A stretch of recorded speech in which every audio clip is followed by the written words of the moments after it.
Olá, estás a ouvir o Humor à Primeira Vista, o podcast sobre humor do Jornal Expresso. Eu sou o Gustavo Carvalho. Há poucas sensações como a que temos quando juntamos certas e determinadas palavras por uma certa e determinada ordem e criamos uma piada. Um humorista vive num ciclo de vontades de chegar lá. À piada e repeti-la para si, para os amigos, para um público de 1000 pessoas ou para milhões no YouTube. O Gregório do Vivier tem um jeito especial para criá-las. Domina a linguagem, as subtilezas e a malandrice. No fundo, sabe conjugar certas e determinadas palavras em ordens. É humorista, guionista, ator, escritor. Também é o mais recente fã da palavra javardão. Convive também com alguém que é javardola, menos quando usa termos em francês. Não sei se sabes um sketch dos Gato Fedorento, que é o gajo que é javardolas, menos quando usa termos em francês. Maravilhoso. Nunca viste esse? Já, tô lembrando. É muito bom. É o muito Ricardo bom. Que muda de voz quando fala. Eu estava lá no menu, não é? Tosé, quando é que se apercebeu que era um javardola, menos quando usa termos franceses? Epá, também vamos lá ter calma, porque eu não tenho a certeza que jabardola seja a palavra indicada para descrever aquilo que eu sou, mas enfim, tudo bem. Com o Ricardo Aruz Pereira disserta sobre a língua de Camões, em Um Português e um Brasileiro Entram num Bar, que teve 5 sessões esgotadas em Lisboa e no Porto. A partir de 17 de dezembro, com a Porta dos Fundos, mostra o espetáculo portátil a Portugal, em que cada data é uma história nova totalmente improvisada. Faz também o programa Greg News para a HBO, pode ser visto no YouTube também. Escreve para a Folha de São Paulo e ainda não sabe, mas vai participar no novo reality show do Expresso, o futuro ex-convidado do Humor à Primeira Vista. Não sei se depois disto consegues algum lugar numa novela da Globo, mas vamos ver. Não Bem, há mais novela da Globo. Humor à primeira vista.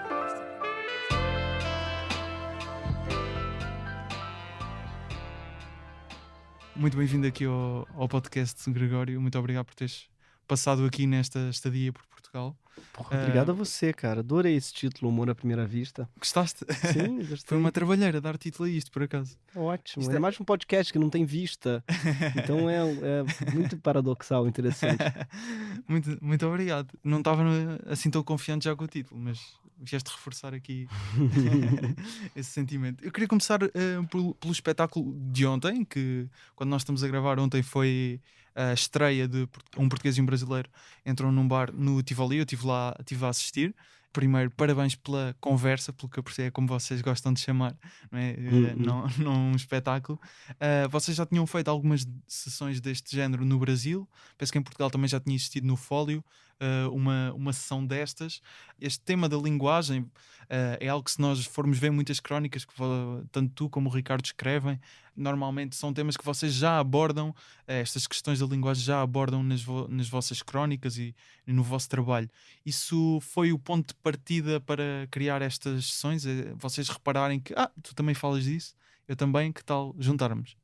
Foi assim? Foi. Eu tenho uma admiração gigante pelo Ricardo, que data de 2000 e poucos, quando eu descobri o Gato Fedorento. Foi uma revolução na minha vida. Que eu adorava Monty Python e tal, mas todo mundo dizia pra mim que aquilo era um negócio anglo-saxão, que nunca ia ter graça no Brasil. Até que eu descobri Gato Fedorento através de um DVD que um amigo me deu, e eu passei a copiá-lo, pirateei ele pro Rio todo. Fui responsável por uma viralização analógica do Gato Fedorento no Rio de Janeiro, na época em que, para compartilhar um vídeo, você tinha que queimar um CD, como a gente falava, queimar uma torradeira, assim, e saía um CD, e eu dava aquele DVD queimado para todo mundo do Gato. E aquilo ali pra mim tá no germe da Porta dos Fundos, pra mim, na minha cabeça, assim. Não posso dizer pelos outros, não sei se eles têm, acho que eles não têm a mesma relação que eu com o gato, mas eu tenho uma relação uterina com o Gato Fedorento. No caso, eles são a mãe, eles não são gêmeos meus útero, não, eles me geraram. E costumas acompanhar mais comédia portuguesa? Sim, cara, eu gosto muito do humor de vocês de modo geral. Hoje em dia talvez eu tenha ficado meio pra trás, não sei as últimas coisas. Mas o Gato eu gosto muito, Bruno Aleixo, depois eu ri muito com Bruno Aleixo, adorava. Calhou o Cocó. Ainda hoje em dia faz coisas na rádio, principalmente. Faz, João, né? O João Moreira. Isso. E o... Estou-me a esquecer do nome do outro. São dois. Ótimo. Estou-me a esquecer do nome do outro. E claro, sem falar nos tipo, sei lá, do Raul Solnado eu já É o achava Pedro genial. Santos, desculpa, é o Pedro Pedro Santos. Santos, exatamente. Lembro-me, acho que é Santo, acho que não é Santos. Isso, Pedro Santo. Acho, Tá. acho que é esse nome diferente. Mas estavas a dizer, mais influências que tenhas assim da comédia portuguesa, mais alguma? Sim, cara, eu acho que tem o humor de improviso que é muito bem feito também. Eu fiz César comédia à Mourão. la carte com eles, adorei. O César fez peça com a gente muitas vezes já, muito talentoso. E tem o humor feminista surgindo também muito interessante, de Marta Batera, de Beatriz Gosta, Beatriz junto Gosta. com Bumba na Fofinha também. Exatamente. São pessoas muito, acho que também é de proa em relação ao Brasil, assim, um humor feminista, declaradamente feminista e muito sem papas na língua, sabe? Certo. Sem medo de ser ofensiva, sem medo de ser, enfim, de ser grosseira, porque ainda tem muitos pudores, eu acho, o humor brasileiro às vezes, sabe? Por incrível que pareça, porque a gente tem fama de ser, o brasileiro ele só fala asneiras e tal. Eu acho que às vezes a gente é meio pudico e o português ele é ainda mais anárquico, maluco, esquisito no humor, mais experimental. E lá no Brasil notas que também estão a surgir esse que classificaste como humor mais feminista, ou ainda não? Sim, mas menos do que Portugal, curiosamente. Assim, tem uma coisa no Brasil de que tem, claro, muitas mulheres muito engraçadas, tá? Geniais. Mas eu tenho a impressão de que elas, não sei se elas se declaram e lutam e levantam a bandeira feminista assim tão forte. Tem uma coisa que no Brasil a gente é muito...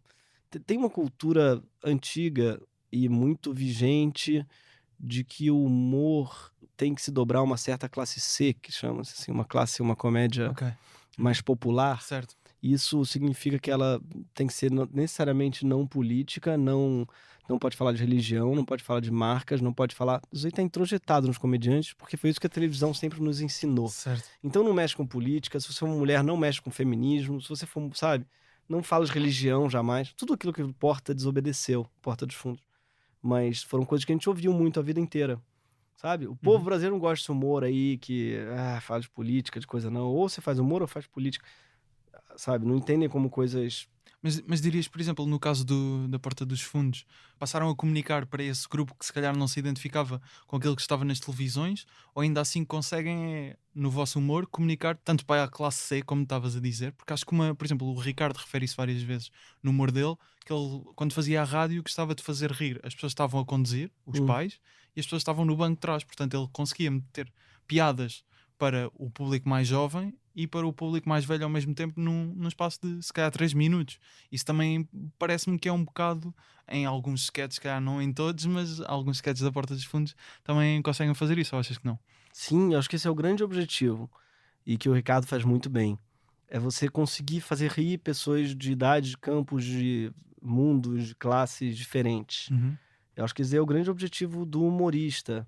E no Brasil é um pouco mais difícil, porque a gente vive num país realmente fraturado por ideologias diferentes, por apoios, por todo tipo de fratura, não é? Mas sobretudo políticas, mas também sociais, mas também. Então, isso reflete no humor. Dificilmente as pessoas não consomem o mesmo. Como Portugal inteiro vê o Ricardo, por exemplo. Inteiro. O programa mais assistido de Portugal é o do Ricardo. Isto é gozar com quem trabalha aqui na SIC. Isto é gozar com quem trabalha. É o programa. Eu não estou fazendo merchandising da SIC, não. Não é porque eu estou aqui. Sim, mas é. Isso não. O programa mais assistido do Brasil, não vou saber qual é, mas certamente não é um programa de humor político progressista, de esquerda, entendeu? Certo. Não é. Então, essa é uma grande diferença. Tá?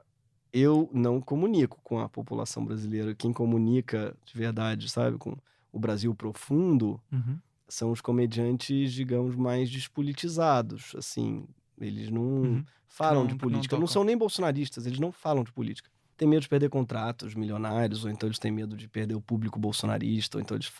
O fato é que os comediantes mesmo, que tem lá 30 milhões de seguidores no Instagram, 40 milhões, ou sei lá quantos, eles tendem a não ser muito politizados, não, por uma questão mesmo mercadológica, sabe? Achas que eles deviam tentar abordar mais esses assuntos? Ou... Claro, claro. Eu acho que é uma obrigação quando você mora num país que está tendendo tão claramente para o fascismo, né?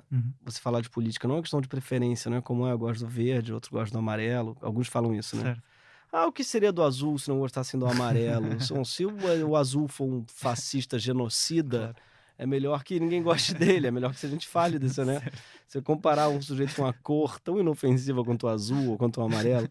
É uma coisa muito estúpida mesmo, muito falsa, sobretudo, né? Não tem a ver com isso. Sabem que ele é abjeto, mas talvez eu vou perder aqui um dinheirinho, um públicozinho, vão ficar me enchendo o saco xingando nas redes sociais. As pessoas morrem de medo de ser xingadas nas redes sociais. Eu acho assim, Também já tiveste esse receio? nunca. Nunca foi algo que sentiste? Nunca, rapaz. Eu acho que ser xingado em rede social é irrelevante. Ou ser gostado nas redes sociais é irrelevante também. Você não pode dar importância a isso. Quem fica triste porque é xingado nas redes sociais é porque dá muita importância a ser amado nas redes sociais. E os dois são uma cagada. O like é tão mentiroso quanto o ódio, é tão inútil quanto o ódio. Nos dois casos é estúpido. As pessoas, elas deixam a rede social usá-las ao invés de usar as redes sociais, né? Então elas passam a ser escravos de like. É uma coisa deprimente. Né? Até Claro. parece aquela coisa que o cacique touro sentado americano falou: no dia que perceberem que for queimada a última árvore, então o último trigo houver secado nas plantações, a juventude vai perceber que não dá para comer like. Ele falava isso sobre dinheiro, mas funciona para like também, sabe? No dia que a última planta secar e o último rio secar, vocês vão ver que, cara, não dá para você comer like não, meu filho. As pessoas, elas estão achando que vão se alimentar de like, sabe? É ridículo isso. Como comediante, eu tô feliz da vida com o alcance que eu tenho. Cara, eu tenho um público que vai ver no teatro, pronto, feliz. Sabe? Não preciso ganhar a população inteira brasileira. Eu acho que agora é um bocado o mindset, pelo que eu tenho percebido. Eu também já entrevistei 2 stand-up comedians brasileiros, o Rodrigo Marques e o Afonso Padilha. Eles apostam muito, por exemplo, nas redes sociais para, lá está, terem mais alcance, etc. E depois conseguirem ir para palco, fazer o espetáculo deles e vender bilhetes. Portanto, existe um bocado essa dependência. Isso, você tem que meio, usar, não é? tem que usar as redes sociais, se for humorista. Você tem que usá-las. Não tem que, o Ricardo, por exemplo, não usa, mas ele também Exato. quando surgiram as redes sociais, ele já era enorme. Exato. Mas um comediante novo tem que usar as redes sociais. Agora, não pode deixar que elas usem ele. Né? Então, se você deixa de falar coisas porque você tem medo de ser xingado, é muito estúpido, sobretudo, né? E deve ser muito infeliz mesmo a longo prazo. Assim, a sua vida, você vai se pautar por isso, por um botãozinho de... Né? O número de Exatamente. pessoas que dizem mal, não é? Um ponto interessante uma entrevista que eu li tua, que deste recentemente à Sábado, há normalmente uma questão que até, isto sendo um podcast sobre humor, eu até nem costumo abordar muito, porque até, pelo menos a percepção que eu tenho sobre isso, é que já virou piada falar deste tema dos limites do humor. O que eu li sobre ti é que disseste exatamente uma coisa que eu não estava à espera, que achas fascinante a discussão dos limites do humor e costumas pensar no assunto. Também vi uma coisa que isto já disseste há mais tempos à revista GQ. Disseste que antes achavas que o politicamente correto era um entrave e que podia ser um gesto de coragem fazer certas piadas, mas que viste que a coragem não é necessariamente isso. Dizes, a coragem não é ser racista, não tem coragem nenhuma em perpetuar opressões militares. E este tópico, normalmente, como eu estava a dizer, não costumo falar até muito dos limites do humor, mas este tópico eu acho que é muito interessante e que vai ao encontro até de uma coisa que falei com um jornalista americano, que é o Jesse David Fox, que faz também um podcast sobre comédia. Achas que uma piada só é racista na sua essência se for levada a sério e não for entendida como uma piada? Percebes? Sim, claro. E eu acho que não existe nada a princípio obrigatoriamente racista na essência, né?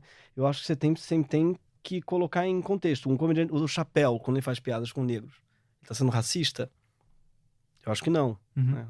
Não só por ser negro, mas porque ali tem obviamente uma ironia por trás. Então é ótima a sua pergunta. Eu acho que o racismo e a homofobia e tal tem muito a ver com a maneira com que aquilo é percebida na sociedade.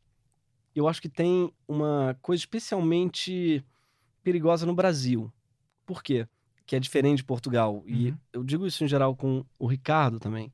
Aqui, a gente vive numa sociedade em que as coisas estão mais conquistadas. O Estado de Direito, a democracia, ela está mais conquistada. Está institucionalizada. Né? Mesmo a direita vai falar nos valores de Abril, entendeu? Claro. Ela vai falar de 74, sim, o Brasil... Portugal parou e falou assim, aquilo ali era uma merda, vamos concordar que aquilo é muito ruim? Vamos seguir aqui em frente, não é? Certo. Tem uma velha piada do Rabino que foi parar na Ilha Deserta. Ele construiu 2 sinagogas, cada um de um lado da praia. 30 anos depois foram buscar ele estava lá sozinho, com 2 sinagogas, cada um de um lado. Olha só uma pergunta, em 30 anos, por que você fez 2 sinagogas? Ele falou, porque naquela lá eu não vou. Tem algo sobre isso em Portugal em relação ao regime salazarista. Vocês não sabem o que vocês são, o que vocês querem ser como país, mas a imensa maioria da população concorda que naquele lá vocês não vão, sabe? O Brasil não chegou a esse consenso. Não houve esse consenso de que a ditadura Certo. militar era ruim. Não houve um consenso de que tortura é ruim. Não há esse consenso no Brasil, entendeu? Uhum. Então, você fazer uma piada onde há consenso é uma coisa. Você fazer onde não há é outra. Pela Certo. mesma razão que você falou.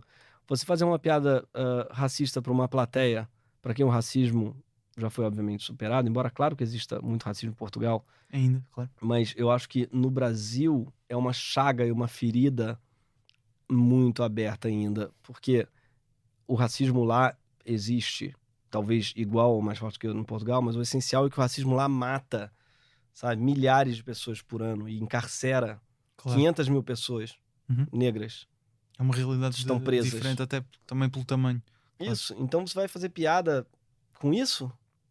Porra, boa sorte, cara. Vai ser muito difícil você conseguir ser engraçado, sobretudo. Eu não digo nem independente de ser crime ou não ser crime. Eu acho que você não vai conseguir ter graça.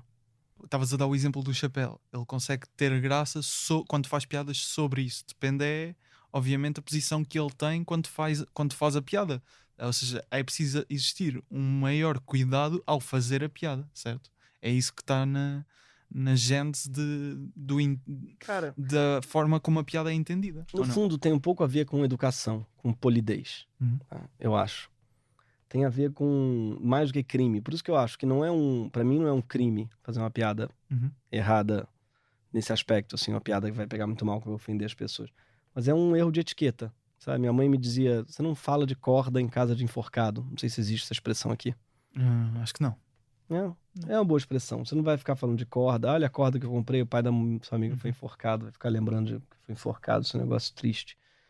Da mesma maneira, se ficar fazendo piada de estupro na plateia, se tiver mulheres que foram estupradas, Claro. aquilo ali vai acabar com a noite delas. É uma questão de educação você não fazê-las, entendeu? Ou seja, simples facto de fazeres uma piada sobre isso já causa algum confrangimento nessas pessoas, é isso? É. Ou seja, mencionar. Não. Aí é que tá. Então, Aí é que tá. esse é o ponto. Eu sou completamente contra a proibição de assuntos. Acho que não Exato. existe nada que seja tabu, não existe palavras que são tabus. Não existe nada que deva ser proibido. Nada é impossível de dizer piadas. Só que tem temas que são muito difíceis. Claro, é isso. Você vai fazer é uma esse o piada ponto. sobre o Holocausto, por exemplo. É difícil, mas não é impossível. Né? Tem uma piada judaica famosa, maravilhosa sobre isso, que o judeu morre, ele vai pro céu e Deus fala pra ele, você ficou contando piadas sobre o Holocausto, você vai pro inferno. E o judeu fala, claro que eu contei. Elas são engraçadas. Deus fala, não tem a menor graça, quer ver? Conta aí pra mim. Então o judeu conta a piada do Holocausto pra Deus e Deus não acha graça. Aí o judeu fala, eu acho que você tinha que estar lá. Eu acho que tem algo na dificuldade do humor em fazer piadas difíceis, com certeza. Em piadas tem terrenos que tornam as piadas muito difíceis. Não significa que elas sejam proibidas. Significa que elas sejam muito difíceis. Claro. Então, o Porta dos Fundos mesmo tem sketches muito bons sobre racismo. Muito difíceis, porque volta e meia a gente esbarra e pode parecer que é... E isso gera normalmente muita discussão quando estão a escrever esse guião, não é? Suponho. Muita discussão. Se- Muita discussão. A gente briga, cai no pau, tem que ter muito cuidado mesmo. Claro. Porque às vezes as pessoas confundem liberdade com falta de cuidado. Uhum. né? Uhum. Liberdade não é Exatamente. falta de cuidado. É o contrário, inclusive. Eu costumo dizer às vezes que muitas vezes quando alguém se chateia assim com uma piada, as pessoas ficam chateadas, por exemplo, nas redes sociais, e o comediante fica chateado com a reação dessas pessoas, e acho que muitas vezes não se está necessariamente a discutir que aquilo é um limite máximo do humor, é tipo, este tema não, é mais um limite mínimo, é se calhar isso nem está bem pensado, nem está bem feito o que estás a fazer, não é? Muitas vezes a discussão não é necessariamente o limite por cima, mas sim, olha, isso se calhar nem Exatamente. merece ser piada. A maioria das piadas que são escandalosas e geram um puta problema pro humorista, elas não são muito boas. Exato. O Rafinha Bastos, no Brasil, que foi processado pela Vanessa Camargo, porque ele falou, ela tava grávida, ele falou, nossa, gostosa, eu comia ela e o bebê. Essa piada, Certo. ela é sobretudo ruim, né? Uhum. Se fosse maravilhosa, talvez a Vanessa tivesse rido e tivesse falado, tudo bem. Eu acho que ela tá errada de processar no sentido que enfim, Sim, é só uma piada ruim. claro. E mesma coisa vale com Porta dos Fundos. Fazer Jesus gay.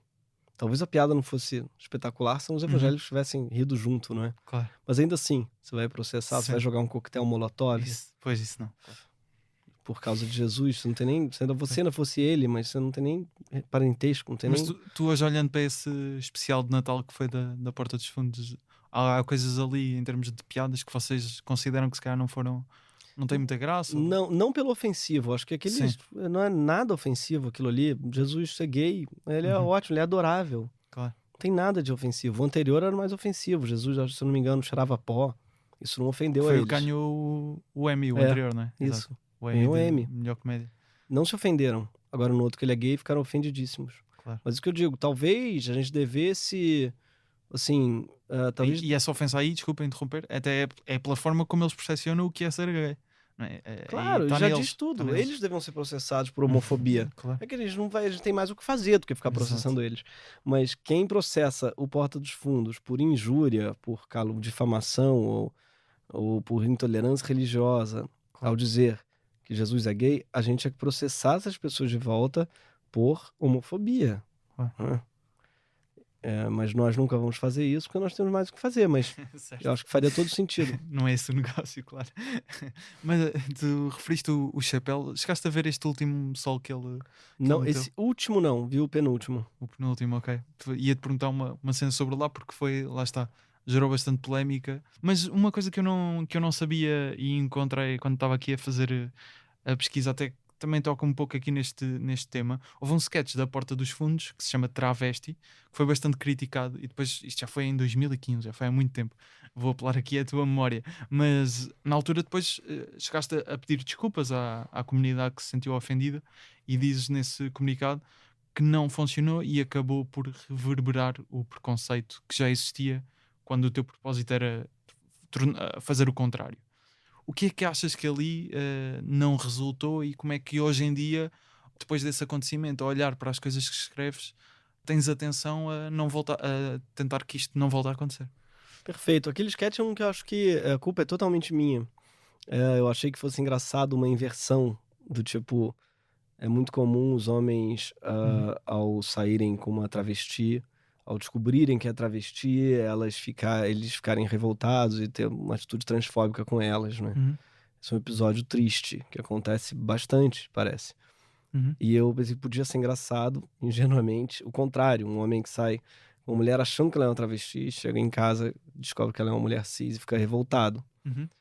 Só que a maneira que eu escrevi isso é cheio de termos muito... O cara fica cheirando ela, fala, você tá... Porra, como é que você não é travesti? Tu tem cheiro de travesti? Tem coisas assim, tipo, Certo. muito pesados, entendeu? Muito, tipo... Que soam muito mal. E é isso que eu falei do corda em caso de enforcado. O Brasil é o país que mais mata travesti no mundo, se bobear. É um negócio muito violento.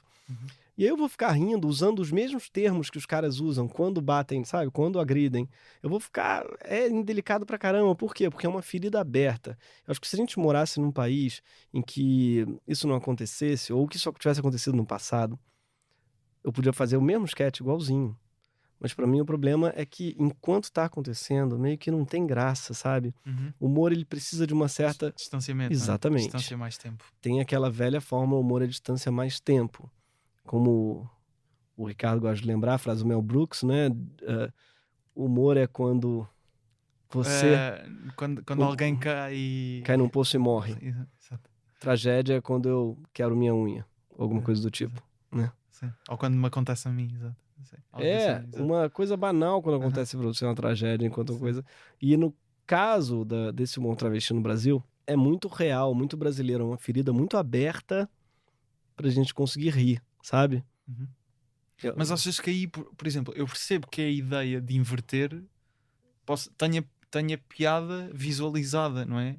Depois, se calhar é uma questão de os termos que foram usados, é mais muitas vezes, lá está, a linguagem, não é? Ou seja, eu consigo visualizar-te a ter a ideia, isto se calhar é engraçado, não é? Depois, se calhar, a concretização é que pode não ter sido boa, se calhar. Eu acho que o próprio tema é meio problemático, tipo, porque o fato de eu ter achado que seria engraçado já mostra que eu, sei lá, tô vendo uma coisa que é uma tragédia que tá acontecendo, entendeu? Falando, vamos rir disso. Tipo, entende? Certo. Eu não me aventuraria muito aí. Por outro lado também, humor pra mim tem muito a ver com conhecimento, com verdade. O que eu quero dizer com isso? Não é que eu só possa rir de determinadas coisas, mas vai ter muito mais graça se eu rir de algo que eu vivi, que eu tô vivendo ou que eu conheço profundamente, sabe? E ali tinha um pouco o olhar curioso de quem não conhece nada Quem não está sobre o informado. mundo, nada Uhum. sobre o mundo dos travestis, o que eles passam e tal. Então, mais do que, eu fui um escroto, mas eu fui sobretudo pitoresco, como é que se diz, sabe? Meu olhar foi sobretudo esse do turista. Foi o primeiro pensamento que tivesse sobre a coisa. Exatamente. E eu acho que o humor que eu mais rio em geral é quando, caraca, aquilo ali é muito a cara dele. Olha só, ele passou por isso. É muito Claro, real, é certo, muito verdadeiro pra ele. Isso aí não é verdadeiro pra Certo. mim, sabe? Vamos nós- ser sinceros, eu não tenho nenhum amigo ou amiga transexual. Quer dizer, tem uma amiga transexual, mas uma que nunca passou por isso. Nunca foi algo que eu, sabe, passei, que eu conheço, Claro. que eu vivi, que eu abracei, que eu... Nunca. Então, cara, falta graça, sobretudo. quando você E faz eu também acho que isso de. As melhores piadas vêm quando já conheces profundamente aquilo que estás a falar, não é? Claro, Porque cara. vais conseguir ter muitos mais ângulos para perceber do que é que estás a falar e como podes abordar o assunto. Perfeito, perfeito. Uma questão importante sobre ainda esta situação. Como é que depois de perceberes que pediste desculpa, primeiro, até há aqui uma questão do pedir desculpas, parece-me a mim, visto de fora que não sou humorista, muitas vezes há um bocado, quando alguém reclama com uma piada, nós parece que tem que responder na mesma moeda de é só uma piada, ou não podem mostrar a parte fraca ou pedir desculpas, por exemplo. O Jeselnik tem numa entrevista, ele diz que não tem qualquer problema em pedir desculpas, e ele até é um humorista que muitas vezes trabalha com temas assim mais complicados, mais duros, apesar de serem piadas assim muito curtas, normalmente não é uma coisa muito profunda, mas ainda assim consegue aleijar algumas pessoas, digamos assim. E ele também diz que não tem problemas nenhum em pedir desculpa por piadas. Tu também subscreves isto? Subscrevo. Cara, eu acho que de pedir desculpas, sabe, não te torna uma pessoa pior, menor, mais covarde. Não, eu acho que é muito importante você ouvir. E tem uma coisa curiosa que é, as pessoas falam de uma liberdade de expressão enorme. Tem que ter liberdade de expressão, tem que ser absoluta, plena e restrita. Talvez eu concorde e tal, mas isso daí vale também para as pessoas te xingarem, entendeu? Exato. E aí, se tem um monte de gente xingando, cara, não custa nada você ouvir, sabe? O que custa ouvir e pesquisar? Às vezes acontece de eu ouvir, pesquisar e falar, vocês estão viajando.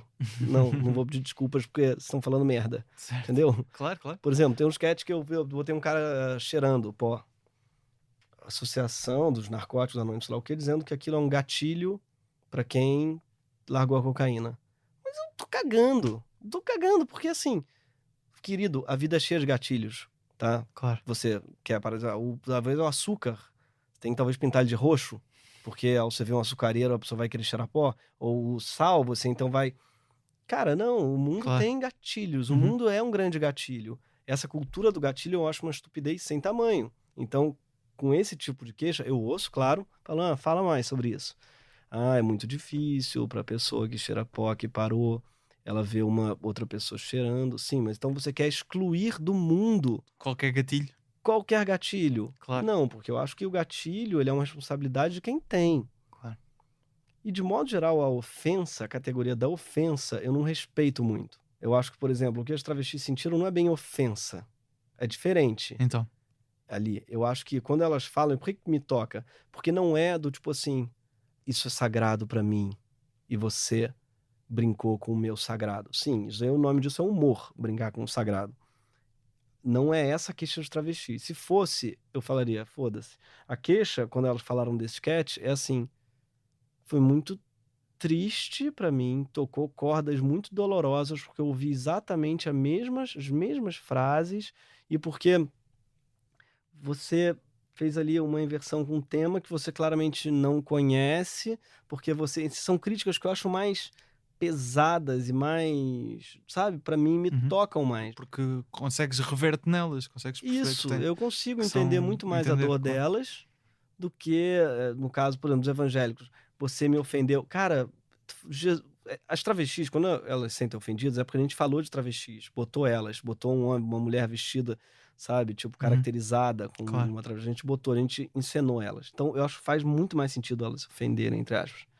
Embora não seja exatamente uma ofensa. Jesus...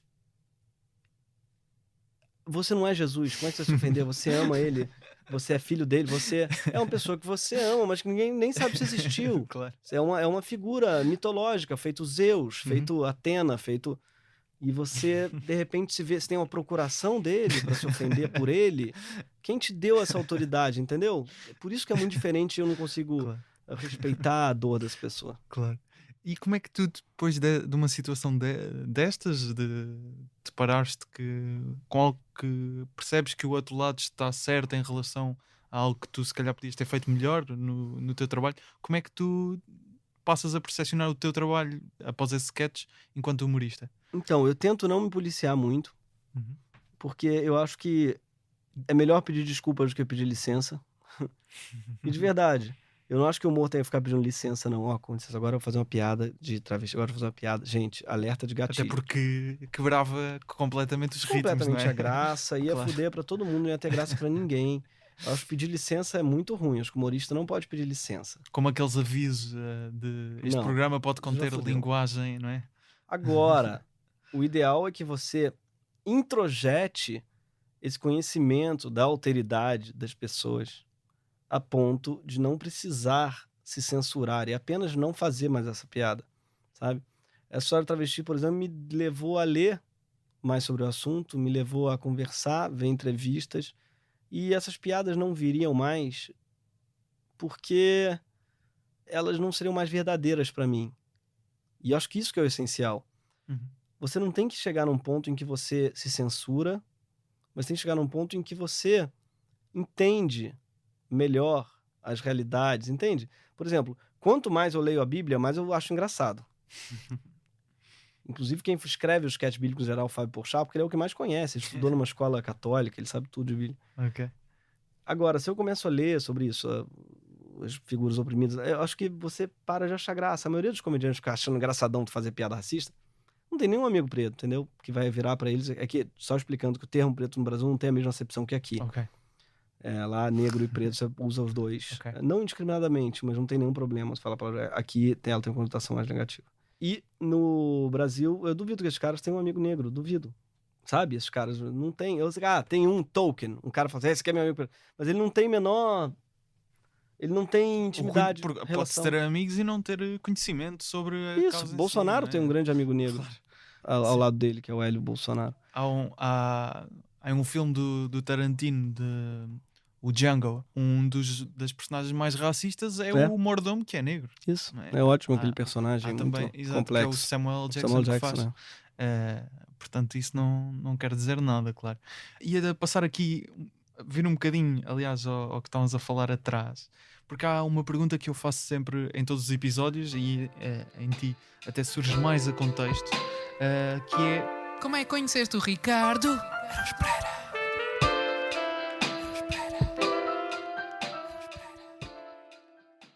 Cara, eu cheguei em Portugal, primeira vez que eu vim a Portugal, tinha um baú me esperando no hotel. Um baú, assim, uma canastra, não sei como é que vocês chamam. acho que é baú. A caixa. Certo, uma caixa grande. E dentro tinha tudo, diz aí, que o melhor de Portugal. Livros de Certo? literatura portuguesa com Ia dizer crônicas. azeite, não sei porquê. Poesia tinha azeite, Tinha azeite. tinha queijos, tinha vinho, tinha pastéis de nata, Uhum. Bacalhau? provavelmente. Mas sobretudo literatura. E com bilhete. Obrigado por tudo. Um abraço, Ricardo. Eu nem lembrava, eu tinha falado bem dele em várias entrevistas, assim. Eu sempre falei, mas nunca imaginei que ele fosse chegar Bom. nele. E aí, caraca, eu nunca esqueci dessa gentileza, cara. Aí fomos encontrar, ele falou, não, imagina, é o mínimo e tal. Aí depois eu devolvia, quando ele foi pro Brasil, fiz também uma caixa. Não se compara, nossos queijos, nossos vinhos. Mas a literatura tem coisas boas. E aí nós nos trocamos presentes e ficamos amigos. Mas ele tem essa gentileza, né? Todo mundo tem uma história boa com o Ricardo, é? É muita gente, não é todo o mundo, mas muita gente.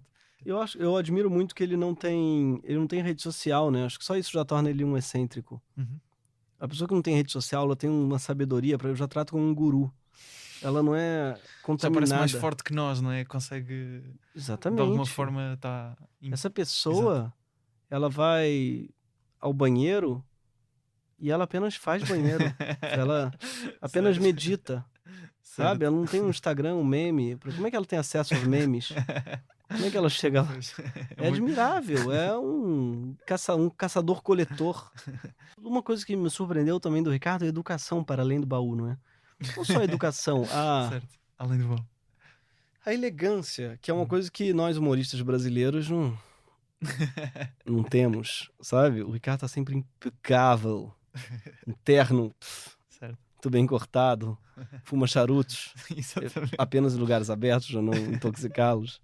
A gente dá presentes incríveis para as pessoas, né? Muito educado. E acho que isso daí é algo que é aparentemente contraditório com o humorista. Uhum. Mas eu não vejo como algo contraditório. E o Ricardo é a prova disso. Você pode ser terrivelmente engraçado, terrivelmente inclemente, sem deixar de ser polido, Uhum. sabe? E por isso que eu acho que o limite do humor é uma questão de polidez. E o Ricardo vai dizer que não, ele vai discordar de mim. Ele vai falar, porque ele é modesto, claro. Não tem isso, não tem Sim, isso de sim, polidez, sim, não. sim. Tem que falar tudo. Ele advoga muito a favor de uma liberdade de expressão. Mas quer ver uma coisa? Que ele nunca vai se dar esses louros, mas ele fez uma entrevista enorme com a Joacine, ele não fez nenhuma piada com gagueira. Ele não sequer riu quando ela gagueja. E assim, isso para um humorista profissional não é algo fácil, tá? Uhum. Porque a gagueira, ela pra comédia, ela é um subterfúgio de humor centenário. Tá? Claro. O Gago é um personagem que foi muito explorado no humor e ainda é. Nem tinha pensado nisso, mas sim, é verdade. Isso é o quê? Por que ele não fez a cultura do cancelamento? Não, por polidez. Que é um ingrediente fundamental no humor, eu acho, sabe? E ele não fez porque ele ficou com medo de ser processado, porque ele não seria. Uhum. Né? Ele não fez porque... Ele fez porque ele sabe que não teria graça, inclusive. Porque a plateia ia achá-lo ele ia achar um mau Uhum. caráter. Claro. Se ele fizesse isso, eu ia achar ele escroto. E o primeiro ingrediente do humor é a identificação, na minha opinião. O humor tem um laço com afeto muito forte. Pensa na pessoa que você mais riu na sua vida. Uhum. Irmão, pai, mãe, filho, ou melhor amigo na próximo, escola, sim. ou às vezes o bobo da sala. Uhum. Pessoas muito próximas. Mas também, Não foi com humorista. por acaso, tendo a discordar. Porque acho que também se cria bastante intimidade com o humorista. Sim. Ou seja, quando já tens muita intimidade Perfeito. com essa pessoa... Por exemplo, quem já- gosta de sitcom, né, de Seinfeld, Exatamente. a relação é com um amigo. Claro, E se claro. você chega, É isso. se você chega de paraquedas num sitcom, na Uhum. quinta temporada, você vai ver com alguém que gosta, a pessoa vai estar morrendo de rir, você vai falar assim, Não percebi, claro. é que a pessoa, e ela vai ver e fala, é que isso é muito Kramer. Ela vai lá, e aqui, ou é muito Certo. Joey, ou... Certo, Porque é tipo, você tem que conhecer claro. aquela pessoa. Você tem que ter um laço afetivo pra rir, sabe? Uhum. É E isso. é o contrário da teoria clássica do humor do distanciamento, na qual você, pra rir, precisa estar distante de você, como disse o Mel Brooks, né? Uhum. Riso é aquilo que acontece com você rir da tragédia quando ela é aplicada aos outros. Mas tem algo que é o contrário disso. Você ri da tragédia quando ela é aplicada a alguém que você gosta, curiosamente. Tá? Com alguém Exato. que você consegue Ou pelo se menos relacionar. comunicada ou veiculada por alguém com quem tu consegues ter alguma ligação emocional. Exatamente. A empatia é muito importante, não é? Muito Na importante. comédia. Mas estavas a dizer uma coisa que eu acho engraçada, que da polidez, e eu acho que há também um ponto interessante entre ti e o Ricardo até, que eu acho que são humoristas bastante semelhantes em alguns aspectos, e acho que isso dá para perceber até, se calhar muitas vezes por serem amigos até, em termos de pessoas parecidas às vezes que se identificam uma com a outra, se calhar tendem-se a aproximar e ser amigos mais facilmente. Mas o que eu ia dizer é que parece-me que vocês convivem muito bem. É uma coisa que o Conan às vezes diz, que é misturar, assim, imaginemos um diagrama de Venn, se intersetarmos a inteligência com a tua nova palavra favorita, que é a javardice, não é? A estupidez, no fundo. E se calhar ali no meio é que, nesse diagrama de Venn, é que se calhar tu muitas vezes estás. A Porta dos Fundos claramente acho que faz isso muito bem, o Ricardo também consegue fazer isso muito bem, mas quais é que achas que são as grandes diferenças entre ti e o Ricardo enquanto humoristas, se tivesse que dizer? Eu acho que o Ricardo é muito mais culto, para começar, é mesmo professor, que dedica a vida a isso há mais tempo que eu e com mais dedicação ainda, sim, certamente. Então tem mais cultura, sem dúvidas, mas ele tem, talvez por morar em Portugal, não sei se ele mora em Portugal ou não, se é por isso ou não, mas ele tem a liberdade também de morar num país em que você pode ser mais. Como é que se diz? Como é que eu vou. É porque é difícil explicar isso, mas ele tem uma liberdade de ser anárquico. E no Brasil é muito difícil você ser, e eu explico por quê. A gente vive num país no Brasil em que é impossível você não ser, na minha opinião, engajado contra o governo Bolsonaro. O que significa isso? Eu não vou conseguir não fazer campanha contra o governo Bolsonaro. E o humorismo, ele não pode fazer campanha. E o Ricardo não faz campanha, eu faço campanha. O que eu digo com isso? Por que eu faço campanha? Porque eu moro num país que o Bolsonaro é presidente, eu não consigo não fazer. Claro. Eu respeito quem não faz. Tem muita gente no Brasil que não faz. E eu acho que se nós também tivéssemos o Bolsonaro como Talvez. O Ricardo se calhar também Talvez. assumiria. Você assume uma agenda. Exato. Sabe? Uma agenda. Eu tenho uma certa agenda. Claro que eu não faço piadas só pensando nisso o tempo inteiro, mas eu penso claramente qual é a melhor maneira de destruí-lo, embora não vá acertar, eu tenho certeza que não adianta nada, tá? Não tô dizendo o que eu tô dizendo, mas eu penso assim, essa piada daqui, ela é especialmente forte politicamente, não só engraçadamente, entende? Claro. As duas coisas andam juntas, talvez, hoje, por causa do governo Bolsonaro. Então eu me vejo, sim, uma pessoa menos engraçada porque eu tenho uma agenda. O Ricardo não tem agenda. Ele é uma pessoa de esquerda, Claro. óbvio, ele é uma pessoa cultíssima, mas a agenda dele é humor. Claramente. Eu não vejo ele fazendo cálculos, entendeu? Claro. E a gente no Brasil faz cálculos. É impossível não fazer. Claro. Isso é muito. Acho que é uma coisa bastante bem observada. Mesmo aquilo que estavas a dizer em relação à entrevista da Joacine e à forma como o Ricardo também se comporta, principalmente no Instagram com quem trabalha. O facto de, por exemplo, o André Ventura, que é a figura de extrema-direita em Portugal, não tem expressão. E provavelmente no palco do Instagram com quem trabalha ia ganhar muita exposição, ia ser benéfico para o André Ventura falar, se calhar, com o Ricardo Araújo Pereira, e ele não o convida, porque acha que aquilo até o pode magoar. Acho que é essa a expressão que ele costuma dizer quando diz isso, não é? Um bocado aquilo que fazes, se calhar, com o Greg News, muitas vezes, que se calhar tens para aí, se calhar nota-se muitas vezes a agenda que estavas a dizer que tens, e até são formatos. O teu é mais profundo, é mais de investigação, não é? Mas até são formatos que se tocam em alguns pontos. Já agora, o Ricardo, isto foi uma coisa que eu nunca percebi muito bem. O Ricardo chegou a escrever para o Greg News ou não? Sim. Foi ou não foi? Sim. Exatamente. Como é que foi esse... Cara, nos primeiros programas eu tava super inseguro e tal. Caraca, será que eu sei fazer isso?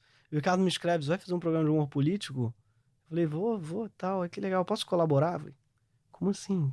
Como assim você pode? Eu não tô entendendo. Assim? Eu não vou ter orçamento para te pagar. Não tem dinheiro para isso, ainda mais transferindo para euro. Não, imagina. Quero fazer porque eu adoro esse formato, tal. Para mim vai ser um treino, tal. Falei, cara, imagina, né? O dream team de qualquer humorista de qualquer língua. Claro. Seria ter o Ricardo no meu time. Então E ele aí, ainda teve uns tempos a... Ele não podia estar no Rio, Pois. claro, nas reuniões, mas eu mandava para ele o texto e ele voltava, o texto cheio de piadas. Olha que maravilha. Os primeiros programas todos do Greg News tinham colaboração do Ricardo, de piadas sensacionais que ele mandava. Todos os primeiros textos, ele tá lá. E foi muito bom para mim, para me dar uma segurança do tipo, se nada funcionar, as piadas do Ricardo vão funcionar. E foi muito bom, foi, acho que, muito generoso, né? Olha isso. Claro. Queria falar agora dos teus projetos. Vamos aglomerar aqui alguns. Fazes parte da Porta dos Fundos, obviamente, és um fundador, já aqui falámos, que é uma produtora que tive a confirmar 17 milhões de subscritores no canal de YouTube. E já venceram o Emmy Internacional de Melhor Comédia. Lá está o Se Beber Não Sei, o especial de Natal, que está na Netflix, não é? Agora estão até a fazer um reality show, que, como eu referi até na introdução, para escolher o novo membro da Porta dos Fundos, o futuro ex-Porta. Tenho acompanhado, muita gente boa.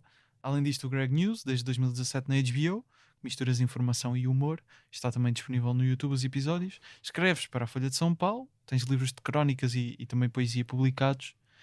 E viajas por estes vários meios com muita comédia, até também já fizeste peças de teatro mais sérias. Tendo em conta todos estes formatos que fazes e fazes muito bem, na minha opinião, o que é que ainda queres fazer a seguir que ainda não experimentaste na comédia? Eu queria pensar num formato longo. Pode ser um longa-metragem, uma peça mesmo. Eu escrevi o Sísifo junto com o Vinícius Calderoni ano passado, mas é uma... talvez por causa do momento político, acabou sendo uma comédia mais dramática. Uhum. Nem dramática não, mas mais melancólica, reflexiva do que uma comédia pura e simples. Eu gostaria de pensar numa peça que realmente fizesse as pessoas rirem do começo ao fim. Uma coisa que eu fiquei muito feliz de encontrar aqui, o Ricardo ontem nessa peça, Uhum. foi ficar 2 horas, ficou falando pra caramba. Sim. 2 horas falando sem falar de Bolsonaro, por exemplo. Pois Sem foi. falar de apocalipse climático, sabe? De Um emergência bocado de ar climática. fresco, não é? Falando de javardices, Verdice. falando de termos que tem no português, falando do que eu acho que a comédia tinha que falar, que é das coisas sem importância nenhuma, sem agenda nenhuma. Então eu tô louco pra fazer uma peça sem agenda. Estás a prepará-la ou estás a pensar ainda? Eu tô ainda a numa pensar. ideia? Ano que vem eu ainda vou fazer Greg News, porque Não vais fazer? vou fazer. Vais fazer. Mas talvez seja o último ano, Ok, porque tem uma hora também que dá a impressão que você já falou de todos os temas, né? claro. Não sei. Percebo. E É um programa semanal, não é? é semanal. Semanal, exatamente. E aí tem uma hora que você fala assim, o ato de fazer campanha política, às vezes eu me sinto dentro, às vezes, porque mesmo o programa ele é muito combativo. Uhum. Ele é meio cansativo às vezes, porque não só porque obviamente não adianta nada, mas essa pretensão a gente não tem, mas também porque você fica chafurdando na lama. A gente, por exemplo, para rir de uma coisa específica do governo Bolsonaro e tal, cara, você tem que ver uma live inteira dele. Ele faz live toda semana durante 3 horas, é tóxico, é igual remexer na lama, sabe? Claro. É, Custa muito. Claro. então a gente é meio... existe até essa profissão que a gente até falou no programa, que é o escafandrista de esgoto. Tem pessoas que se vestem de escafandrista para achar problema, ou para desfazer uma tubulação, para Certo. desentupir um negócio lá embaixo. Então eles têm que... É assim que a gente se sente um pouco às vezes. Claro. Com todo respeito, claro, essa profissão que certamente é bem mais difícil que a nossa, Certo. mas a nossa envolve também chafurdar no esgoto, sabe? Claro. Envolve catar lá no meio daquela live o momento preciso em que ele falou a cagada mais E às vezes são nojenta. 5 segundos, mas que fazem um programa, não é? Fazem uma Exatamente. piada incrível. Tem que Claro. garimpar, Uhum. sabe? Tenho Assim, um bocado essa... A mesma, não é andar na lama, mas muitas vezes para fazer entrevistas e tem que se ver muita coisa. Às vezes ao procurar, olha, isto aqui que ele disse sobre os limites do humor. Estas Exatamente. 2 palavras, não é? Exatamente. Percebo perfeitamente isso. Estavas a falar de uma peça. Eu não sei se... Não consegui encontrar nada sobre isto. Nunca fizeste stand-up comedy em si? Eu fiz há um tempão, assim, comecei fazendo quase. Não comecei fazendo, comecei sendo Era ator. improviso, não é? Improviso, O exatamente. início. Eu sei no improviso. Uhum. Mas aí, numa época, todo mundo fazia e eu fiz também. Mas eu nunca me senti muito à vontade. Tem uma coisa no stand-up que eu não gosto, que é muito solitário Uhum. e muito... Claro. Também tem uma coisa que eu não gosto nada, que é, no fundo, aqueles caras estão querendo agradar uma plateia, falando coisas que volta e meia eles acham que aquela plateia vai concordar, e aí eles ficam falando coisas, tipo, muito banais, ou para agradar elas. No Brasil, sobretudo, tem uma cultura bizarra da obviedade, do preconceito. Gente, e o Acre, hein? Será que existe? É um estado que fica longe do Brasil. Acho que o Acre não existe. Uma repetição de clichês que eles acham que aquela plateia de classe média, sabe, vai ou, sabe, o fulano, e o Claro. Jorge Versilo, hein? O último CD dele é ruim. Tipo assim, é uma repetição do que eles esperam que a plateia vai concordar em peso. E esse tipo de humor, sabe, de confirmação da expectativa da plateia, eu acho um pouco deprimente. Não significa que seja sinônimo do stand-up, não. Uhum. Tem pessoas que fazem um stand-up diferente, combativo, esquisito, surpreendente. Tens alguns nomes assim que te agradem? no stand-up? Tem o Daniel Duncan, Gustavo Suzuki, Souza, tem a Mel Maher, Uhum. são comediantes esquisitos, interessantes, Jonathan Marques, Matheus Mad, eles existem, Uhum. mas assim, o Pedro Benevides, que agora que é do Porta, tá fazendo agora também. Esses comediantes, eles existem, mas eles são muito muito... Não são o mainstream da comédia, entendeu? O mainstream, quando eu vejo, eu fico meio... Poxa, sério? Ah, tua sogra é muito chata, é? Porra, chato pra caramba, hein, cara? Ah, você foi no proctologista? Fala mais. Ele tinha um dedo enorme, né, o proctologista. Entendeu? É uma... Por que fazem exame de proctologia? Tem 32 anos, tá fazendo piada, faz exame de toque. Por quê? Porque, é um clichê. Então, são situações que eu não acredito. Ah, que eu tava vindo pra cá? Não tava. Nunca acontece nada quando você tá indo pra um lugar. É mentira, não vai me enganar com você, sabe? Links fakes. Então, tem uma coisa do falso Percebo. que me incomoda. Eu não consigo acreditar direito. Internacionalmente acompanhas assim alguém em stand-up? Sim, eu acho o Chapéu muito interessante. Eu acho o Bo Burnham muito Burnham, interessante, incrível. muito foda. Demetri Martin, outro cara Dimitri que eu Martin. curto. Uhum. Também interessante. Fixe. Está É... agora a fazer espetáculos novamente, o Dimitri Martin, ainda nos Estados Unidos. Mas é? pode ser, tá. Ele teve doente, não sei exatamente o Não quê, soube, é? e parou a tour, mas agora voltou. Tenho visto assim no Instagram, ele às vezes partilha.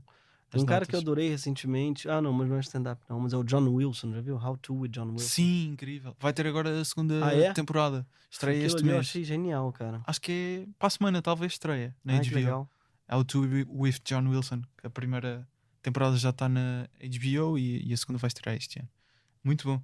Foi a minha série favorita do ano passado. Estreou Eu ano também. passado. Eu também Foi a achei minha série favorita perfeita.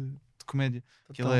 e o trabalho que ele não dá, o arquivo que ele deve ter e o catalogar que ele tem que fazer para perceber quando eu digo isto, é esta imagem, não é? Aquilo é um exercício incrível. Não... Total. Foi incrível.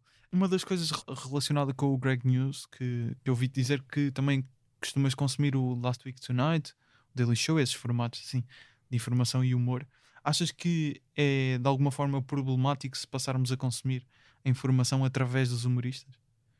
Não, eu acho que é muito bom você adquirir informação através de uma pessoa com nome e sobrenome da qual você sabe a filiação, entre aspas, você sabe Ok. de onde é que vem. Uhum. Porque para mim um dos problemas da informação hoje e que acaba resultando na desconfiança que a população tem das grandes mídias, vem do fato de que ela se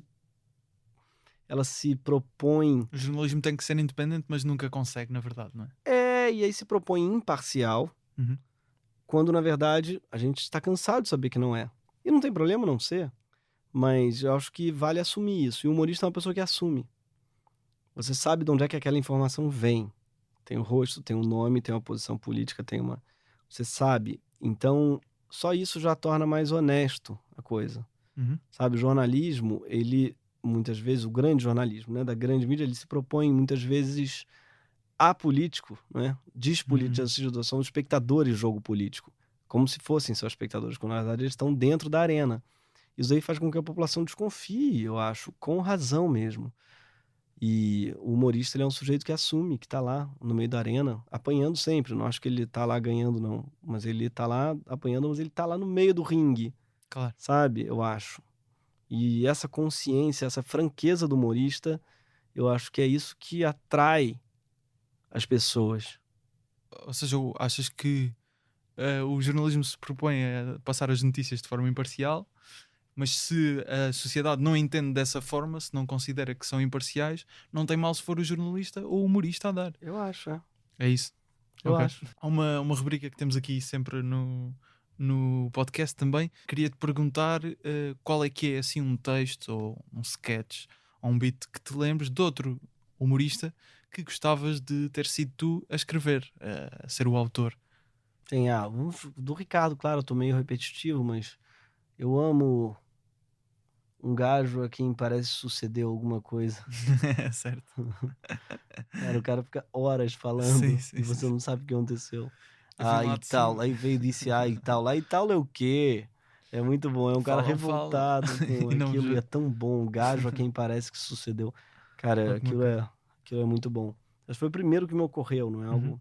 Tens mais algum assim que não seja do Ricardo? Vá? Tem. Parece que eu sou um obcecado e eu sou mesmo, a verdade é essa. Tudo do Monty Python tem muita coisa média pra ruim, né? Tem uma série de coisas que eu acho que é meio só nonsense, que eu não gosto tanto, assim. Mas o Monty Python, enfim. Claro. a sala de discussões, por exemplo. O senhor gostaria de uma discussão anormal ou regulamentada? Aquilo ali é perfeito. Certo. Aquilo ali eu gosto muito, Então vamos escutar um bocadinho desse da sala de discussões dos Monty Python, e depois no final ouvimos também um bocado do gajo a quem parece que aconteceu alguma coisa, Então. dos Gato Fedorento. Is this the right room for an argument? I've told you once. No, you haven't. Yes, I have. When? Just now. No, you didn't. Yes, I did. Didn't. I did. Didn't. I'm telling you, I did. You did not. Oh, I'm sorry. Is this a 5-minute argument or the full half hour? Oh, just the 5-minute one. Fine. Thank you. Anyway, I did. You most certainly did Now, not. let's get one thing quite clear. I most definitely told you. You did not. Yes, I did. You did not. Yes, I did. Didn't. Yes, I did. Didn't. Yes, I did. No, this isn't an argument. Yes, it is. No, it isn't. It's just contradiction. No, it isn't. Yes, it is. It is not. It is. You just contradicted me. No, I didn't. Oh, you did. No. Queria-te ainda perguntar uma coisa que falaste ligeiramente ontem no espetáculo que me parece interessante. Já ouvi várias discussões sobre este tema, que parece-me que muitas vezes há algum pudor no humorista, porque se calhar para manter uma certa pose de não parecer tão relevante, de desvalorizar um bocado. O Ricardo faz muito isso. Não se tendem a assumir como artistas, humoristas. Se calhar não gostam muito da palavra artista por alguma razão. Parece logo que se está a dar se calhar uma outra importância à coisa. E tu falaste de uma coisa que é o paradoxo do comediante, que é, curiosamente, o humorista é aquele que se propõe a fazer rir, mas seria mais fácil se não estivesse nessa posição de não assumir que quer fazer rir. Tu tens algum pudor em dizer és artista? Como é que gostas mais de te assumir? Cara, não, eu não tenho pudor não, porque eu sou ator, eu acho, que antes de ser humorista. Tu consideras-te ator antes de humorista? Sim, Ok. sim, eu sou ator, na verdade, a minha formação. Sim, eu estudei teatro e literatura, mas sempre fui ator. É isso que eu preencho no hotel, no Pois humorista.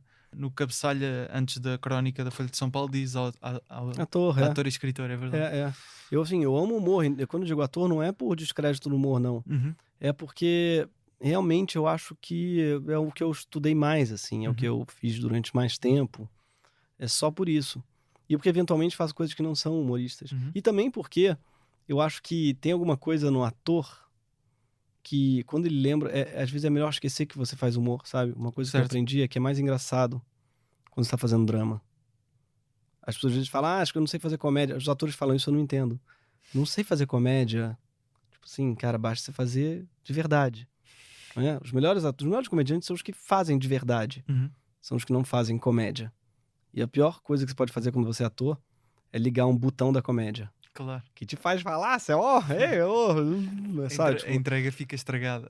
Fica totalmente estragada, cara. Porque tem o paradoxo da comédia, que é quando o espectador percebe que você está querendo fazer ele rir, ele não ri. Claro. É um paradoxo mesmo. O riso, ele tem que ser um pouquinho involuntário, tem que ser pego de surpresa, sabe? A gente fazia um exercício no teatro que era... Cada um tinha um objetivo. A professora dava, assim, um papel. Ela fez uma vez esse exercício. Um era fazer a plateia tirar a blusa. Era um exercício maluco. O outro era fazer uma pessoa da plateia, ir embora ofendida. E o outro era fazer... E um deles era só fazer a plateia rir. Esse era o mais difícil. Claro. Porque os moleques, os alunos entraram... É o mais fácil. Vamos lá. Um começou a rebolar enquanto o outro imitava alguém, enquanto o terceiro, sambava, fazia embaixadinha. As pessoas ficaram olhando assim, o que tá acontecendo? Aqui, simples. Estão todos tentando fazer vocês rirem. E foi muito louco, porque os outros deram certo, tá? Uma pessoa saiu ofendida e o outro... Ou seja, o ator não pode nunca ter na mente que ele tem que fazer aquela plateia rir. Não funciona. Tem que estar natural. E aí talvez por isso eu não me diga humorista, sabe? Que eu acho que talvez eu consiga fazer as pessoas mais rir também se eu fingir que eu sou outra coisa. Isso é interessante. Então normalmente quando tens uma ideia, então pensas mais na forma como a vais executar enquanto ator, se for um sketch, por exemplo, ou no texto? O que é que pensas mais? Quando eu escrevo, eu penso sobretudo na pessoa que vai fazer. Eu acho que, aliás, como eu sou ator, antes de escrever até, comecei a fazer teatro com 10 anos, 11 anos, sei lá, eu já comecei a escrever para atuar. Então eu comecei a escrever já pensando em mim atuando, eu já leio falando um pouco, não necessariamente em voz alta, mas imaginando, sabe? Claro. E eu acho que isso daí me ajuda muito a escrever, o fato de ser ator. Até crônica eu escrevo lendo, Aham. sabe? Nota-se muito Tenho aqui o Caviar é uma Ova, que é o livro que publicaste. Tens mais publicados cá, mas este é um deles pela Tinta da China. Tem muitas, se calhar, crónicas mais rígidas, mas tem muito, até são diálogos, alguns, não é? Isso, é um é. estilo muito livre. Gosto Muito disso, por livre. acaso. Eu acho que a crônica permite isso no jornal, né? Exato. É um gênero que não é um gênero, porque cabe tudo. Certo. E aí a gente, eu no Porta tem essa vantagem também de escrever para atuar e de conhecer também outras pessoas que são muito engraçadas e escrever para elas. Então, às vezes acontece também de escrever pensando no Fábio, Porchat. Cada um tem... O Porchat, por exemplo, ele surta muito bem. Mas pera aí, que ele tem essa coisa, né? Então, eu já sempre tem uma pessoa entrando em colapso, eu penso no Fábio e já escrevo. Tu escreves para ele. Claro, e a embocadura dele ajuda a escrever. Mesma coisa o Rafael Portugal também, que tem uma coisa, ele sofre bem, assim. Então tem alguém apanhando, né? Quando tem alguém, ele faz bem demais também. Então já ajuda, você vai Já visualiza. mimetizando a dicção da pessoa. Isso ajuda muito. Muito fixe, muito fixe. Pô, já agora, a propósito da Porta dos Fundos, vais estar cá agora, outra vez em Portugal. Penso que vais voltar ao Brasil e depois deves regressar, não é? Em dezembro, com a Porta dos Fundos, espetáculo que é o Portátil, que já tinham feito cá em Portugal, se não estou em erro. E voltam agora, és tu, o Lubianco, Rafael Pimenta vem substituir uma data, não é? O João Tá Vicente. sabendo melhor que eu. E está-me a faltar um. O Quem é que é o Vicente, outro? O Gustavo Vicente. Miranda, Luís Gustavo Lobianco. Miranda, exato, faltava-me o Gustavo Miranda, que também faz parte dos Comédia à la carte. Isso. Vai estar cá este espetáculo em dezembro, começa dia 17 e vai ter já algumas datas: Lisboa, Porto, Ilhavo, mais sítios. Podem comprar aí bilhetes pelas bilheteiras. Gregório, muito obrigado por teres vindo aqui ao Humor à Primeira Vista, já que gostaste do nome. Adorei. Fico contente que tenhas vindo e sempre que vies a Portugal és aqui bem-vindo. Muito obrigado por teres vindo. Obrigado a você. Obrigado, gente. Adorei. Prazer. O que aconteceu é que eu chego aqui e sou logo confrontado com certas e determinadas situações. E eu digo, então mas como é que é? E os gajos, e tal. E eu, e tal não. E tal não. Então eu venho lá de baixo e dizem-me que não sei o quê. Chego cá acima, afinal parece que não. Em que é que ficamos? E os gajos, não sei o que mais. E o camandro. E eu, mau. Queres ver que a gente tem que se chatear? Porque isto não pode ser, eu sou um gajo que está aqui a trabalhar, eu quero trabalhar, e dizem-me, como eu aqui ouvi, dizem-me, não sei o quê, mas que é isto? Que é isto?